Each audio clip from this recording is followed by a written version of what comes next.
I gave you my heart.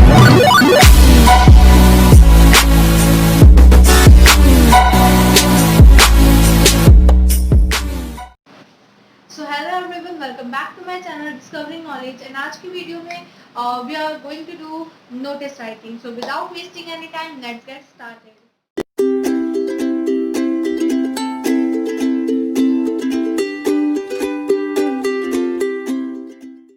So before writing a notice, you need to know some important points, and there are 3 points. The first point is never use more than 50 words, because you know there is a word limit and you have to follow it. Okay. And the second point is your language should be as polite as possible, because you know that notice जो होता है वो सब पढ़ते हैं, ठीक है, क्योंकि वो न्यूज़पेपर में जाता है, या फिर क्या कहते हैं, अगर आपने स्कूल के लिए करा है तो वो नोटिस बोर्ड पे लगता है. ओके, सो इसलिए. And the third point is that कि आपको हमेशा बॉक्स बनाना कभी नहीं भूलना है, आपको आपका जो कंटेंट है उसके बाद में. Okay, never forget to put a box after writing your content.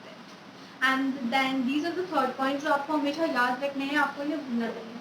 ठीक है, तो अब अपन स्टार्ट करते हैं कि नोटिस लिखना कैसे है. जैसे कि आप देख सकते हो यहाँ पे आपको दिख रहा होगा, सबसे पहले अपन को लिखना होता है name of the issuing agency और द अथॉरिटी. सो सबसे टॉप में आपका जो पेपर है उसके सबसे टॉप में बॉटम में आपको लिखना है ये name of the issuing agency और द अथॉरिटी. इसमें आपको जैसे कि आप अपने स्कूल के लिए लिख रहे हो नोटिस, ठीक है, तो आपको अपने क्वेश्चन में आपको स्कूल का नाम मेंशन होगा, तो आपको उस स्कूल का नाम लिखना है. जैसे कि एबीसी सीनियर सेकेंडरी स्कूल, तो आपको सबसे पहले टॉप पे वो लिखना है. And after writing that you have to leave a space और अ लाइन, बिकॉज ऐसे आपका जो आपको कंटेंट है बहुत अच्छे से शो होता है एंड अच्छा भी लगता है. एंड सब अगर मैम पढ़ रही है तो उनको भी बहुत अच्छे से वो दिखेगा. And after leaving a line you need to write notice in bold or capital letters. ठीक है, आपको जैसे कि आपने वो लिखा लाइन छोड़िए, वो भी बॉटम में ही लिखना है आपको. ठीक है, जैसे कि आपने यहाँ पे लिखा the name of the issuing agency और the authority like ABC senior secondary school, and after leaving line आपने लिखा नोटिस इन कैपिटल लेटर्स. ठीक है, एंड देन आपको उसके बाद एक और स्पेस छोड़ना है, एक लाइन छोड़नी है, एंड फिर आपको जो आपका पेपर है उसकी लेफ्ट साइड पे आपको डेट लिखनी है. एंड जो प्रॉपर वे है डेट लिखने का वो है कि आपको सबसे पहले लिखना है the month and then the date and then the year. Okay, so this is the best way you can write the date. Okay, this is the best way of writing the date. Okay, so after writing the date आपको क्या करना है, आपको एक और line छोड़नी है, and then आपको सेंटर में लिखना है कि आप जो टाइटल या फिर जो सब्जेक्ट है आपके नोटिस लिखने का. ठीक है, जैसे कि आपके कोई ड्राइंग कंपटीशन है तो आपको एक बात आपको हमेशा ध्यान रखनी है कि आप जो अपना सब्जेक्ट है, जो टाइटल जो आप लिखने वाले हो वो हमेशा अट्रैक्टिव होना चाहिए. आपको एकदम जो चूज करनी है आपको सब्जेक्ट, जो टाइटल है, हेडिंग अपनी इसकी नोटिस की, वो ऐसी रखनी है कि ऐसे नहीं कि कोई देखे और वो सोचे कि वो पढ़े भी ना उसको और वो हेडिंग देख के चले जाए. आपको ऐसी हेडिंग लिखनी है कि वो उस हेडिंग को देख के रुके और पूरा पढ़े उसको. ठीक है, तो हेडिंग हमेशा अट्रैक्टिव होनी चाहिए.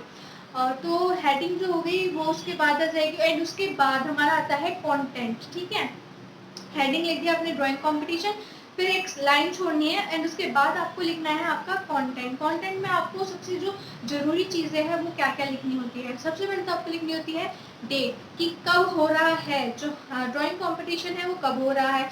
दूसरी बात उसका वेन्यू, कि वो कहाँ हो रहा है, जैसे कि वो स्कूल ऑडिटोरियम में हो रहा है तो आपको वो मेंशन करना पड़ेगा. And then the duration, and आपको ये जो चीज़ें हैं ये हमेशा याद रखनी है. ठीक है, and the time, date, time, duration and the venue, these 4 things ये आपको हमेशा याद रखनी है. ठीक है, while you are writing a notice. And then आपको जो अपनी जो आप कंटेंट लिख रहे हो, जो बॉडी लिख रहे हो, आपको ये याद रखना चाहिए कि अगर वो स्पेशली एक पर्टिकुलर क्लास के लिए, like it is the drawing competition is for 12th class, तो आपको उसे ये नहीं लिखना है कि it is to inform all the students, तो आपको लिखना पड़ेगा पर्टिकुलरली क्लास 12 के लिए. ठीक है, तो आपको यहाँ से स्टार्ट करना है. एंड देन आपको जैसे ही आपका बॉडी खत्म होती है उसके बाद आपको फिर से एक स्पेस छोड़नी है, एक लाइन छोड़नी है, एंड देन आपको लेफ्ट साइड पे वापस लिखना पड़ेगा signature, the name and the designation. तो आपको एक बात इसमें बहुत ध्यान रखनी है कि अगर आपको क्वेश्चन में नेम नहीं दे रखा तो आपको अपना नाम नहीं लिखना है.